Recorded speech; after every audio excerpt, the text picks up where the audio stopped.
যে কোনো মানুষকেই তার সফলতার পথে নিয়ে যাওয়া সম্ভব যদি কেউ তাকে সঠিকভাবে গাইডলাইন করতে পারে। এই গাইডলাইন করার সবচাইতে মানুষের বড় অভাব, আমাদের সমাজে অভাব না? এই যে ইন্সপায়ার করবে আপনাকে, আমরা কিছু হলে বাবা মা বা আত্মীয় স্বজন প্রতিবেশী বলে তোর দ্বারা কিছুই হবে না, তোমার দ্বারা কি কিছু হবে না, তুমি কিছু পারবা না।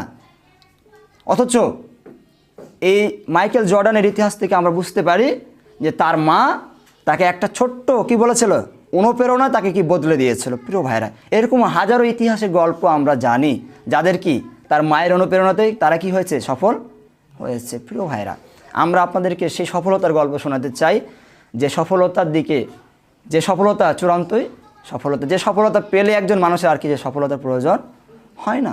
আজকে পৃথিবীর মানুষরা আমাদেরকে সফলতার গল্প শোনায়, আজকে আমাদেরকে সফলতার নামে আমাদেরকে অশ্লীলতা শেখায়, আজকে পৃথিবীর মানুষগুলো আমাদেরকে সফলতা